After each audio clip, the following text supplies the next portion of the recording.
चलिए बच्चों, आज जो है इस वीडियो में मैं आप लोगों को बताने वाला हूँ। जो परीक्षा परिणाम आया है उसमें यदि आपने अधिक अंक बनाया था और कम आ गया है तो आप पुनर्मूल्यांकन और पुनर्गणना दोनों करा सकते हैं या फिर उत्तर पुस्तिका मंगा भी सकते हैं। तो ये कैसे करना है आपको जो है सारा विस्तृत जानकारी आपको दे रहे हैं यहाँ से, और इसका जो है फॉर्म कैसे भरना है, किस तरह से भरना है, सारा कुछ आपको यहाँ पर सिखा रहे हैं। तो ये जो है उन बच्चों लोगों के लिए है जो पेपर ज़्यादा अंक का बनाए थे और कम अंक मिला है। इसका जो है डेट भी फाइनल हो गया है। 14 मई के पहले आपको जमा कर देना है ना, लास्ट डेट नहीं देखना है। आप जितना जल्दी जमा करेंगे उतनी जल्दी आपका कॉपी खुलना चालू हो जाएगा, है ना।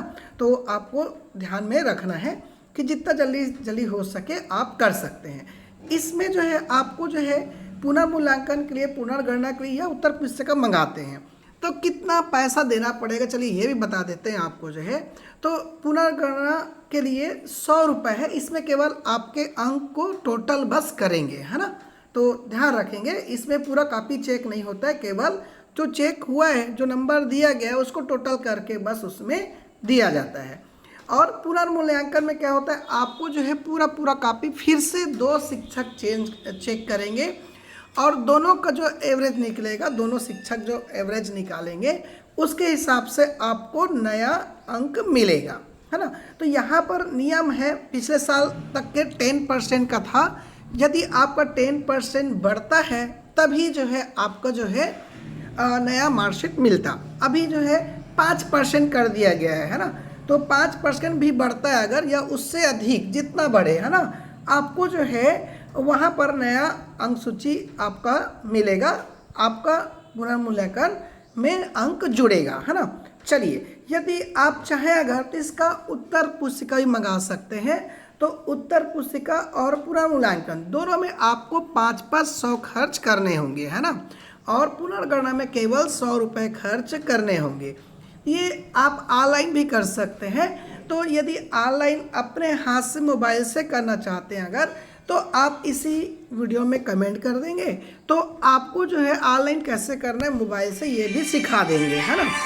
और यहाँ पर जो है आपको जो है पुनर्मूल्यांकन पुनर्गणना के लिए जो है आपको समय दिया गया है 14 मई के पहले, है ना। तो इस डेट तक के आपको ये जो है आपके समन्वयक संस्थान में पहुंच जाना चाहिए। स्कूल के माध्यम से आप या फिर चॉइस सेंटर से ऑनलाइन भी कर सकते हैं या मोबाइल से भी कर सकते हैं ना।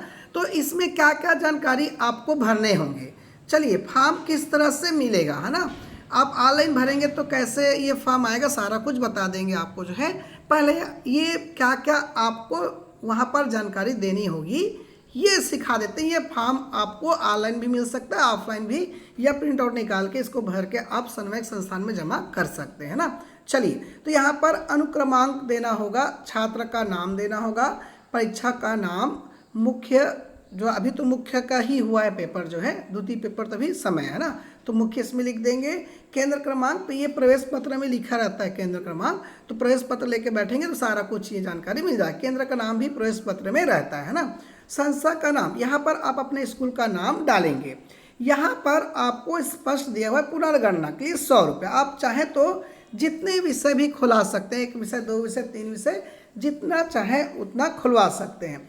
पुनर्गणना में आपको ध्यान रखना है, यदि इसमें नंबर कम या ज़्यादा हो सकता है ना। यदि आपका पेपर अच्छा नहीं बना है तो कम भी हो सकता है ना, लेकिन यदि आपका पेपर अच्छा बना है तो 100 रुपये में भी आप इसमें जो है पुनर्गणना करके आप जो है अंक बढ़वा सकते हैं। पुनर्मूल्यांकन में केवल यदि नंबर बढ़ता है ना, 5% का है इस बार, तो आपको नए मार्कशीट मिलेगा और आपका अंक वृद्धि मान्य होगा। लेकिन यदि यहाँ पर कम होता है तो उसमें कम नहीं होता है इसमें, लेकिन फीस भी वापस नहीं होती। पहले जो जिसका भी नंबर बढ़ता था फीस वापस होता था ना, लेकिन अब ये जो 2-3 साल से हटा दिया बोर्ड ने कि आपका अंक कम होगा तो हम कम नहीं करेंगे, यथावत रहेगा, लेकिन बढ़ेगा तो आपको नया मार्कशीट मिलेगा, है ना। और बढ़ा हुआ अंक मान्य होगा, वो आपके रिजल्ट में जुड़ेगा। यहाँ पर दूसरा उत्तर पुस्तिका, आप जो है आपका कॉपी कैसे चेक हुई है ये अगर खुद देखना चाहते हैं, है ना, तो इसकी फ़ोटो कापी आपको मिल जाएगा। उसके लिए 500 रुपये और आपको खर्च करने होंगे, है ना। तो जितने विषय में आप खुलवाएंगे यहाँ पर अमाउंट लिख देंगे। यहाँ पर देखना है विषय, आप यहाँ पर विषय लिखेंगे, फिर प्राप्तांक, तो उस विषय में आपको कितना प्राप्तांक मिला है। तो ध्यान रखेंगे आपको टोटल और प्राप्तांक नहीं लिखना है, जो आपने प्राप्त किया प्रैक्टिकल नंबर छोड़ के, है ना, तो वहाँ पर वो अंक यहाँ पर भर देना कितना अंक आपको मिला है। और यहाँ पर फिर अमाउंट जो भी पुनर्गण डलवाएंगे तो 100 रहेगा, नहीं डलवाएंगे तो 100 नहीं लिखेंगे। यहाँ पर पुनः मूल्यांकन अगर करवाते फिर से पूरा पेपर चेक करवाते 500 लिख देंगे यहाँ पे, है ना।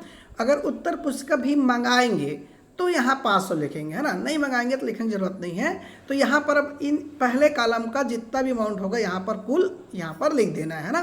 तो इस प्रकार से आप जितना विषय खुलवाना चाहे खुलवा सकते हैं। फिर यहाँ पर टोटल जितने विषय खुलवाएंगे कितना अमाउंट हुआ वो लिख देंगे और यहाँ पर आप अपना साइन कर देंगे। यहाँ पर आवेदक का नाम, पिता का नाम, पालक का नाम, गली मोहल्ला, आपका एड्रेस है, यहाँ पर ग्राम, पोस्ट, विकासखंड, जिला और मोबाइल नंबर आप दे देंगे यहाँ पर, और ये पिन कोड लिख देंगे।